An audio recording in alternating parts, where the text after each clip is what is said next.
আল্লাহ আল্লাহ তুমি সবাই হও, এবার চাকরিটা যেন হয়।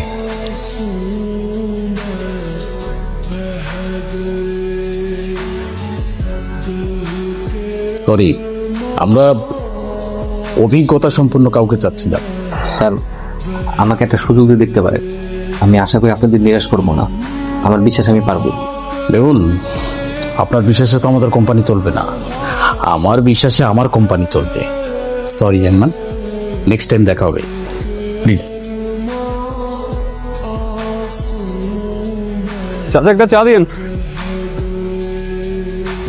কি ভাই, ইন্টারভিউ দিয়ে আসলেন? হয় নাই? নিয়ে তো বড়ই অদ্ভুত, ভাগ্য আমাদের অনুকূলে নাই। এই নিয়তি আমাদের নিয়ে খেলতেছে। ও ভাই, আমারও একই অবস্থা।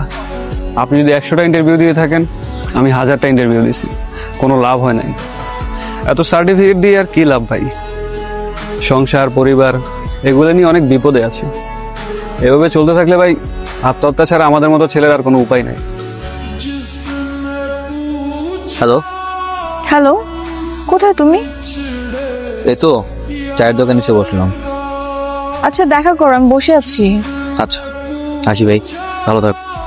কি হয়েছে? মন খারাপ? বুঝতে পেরেছি, এইবারও হয়নি তাই তো? কি সরাসরি না করে দিয়েছে নাকি আগের বারের মতো ওয়েটিং এ রেখেছে, কোনটা? সরাসরি না করে দিয়েছে। আচ্ছা, চিন্তার কি আছে বলো? এবার হয়নি, পরের বার হবে। চিন্তা না করে উপায় আছে বলো? বাড়িতে অসুস্থ মা, মায়ের বয়সও বেড়েছে। ভেবেছিলাম যদি একটা চাকরি পাই তো মাকে ঢাকায় নিয়ে আসবো, মাকে নিয়ে আলাদা একটা বাসায় থাকবো। সেই আশাতে মাও বুক বেরিয়ে আছেন, কিন্তু কত চেষ্টা করলাম তারপরও পারলাম না। আমার সব আশাই যেন মরচিকার মতো হয়ে যাচ্ছে। শোনো, আল্লাহর উপর ভরসা রাখো। তুমি তো অনেক মেধাবী স্টুডেন্ট না, আর তোমার কোয়ালিফিকেশনও অনেক ভালো।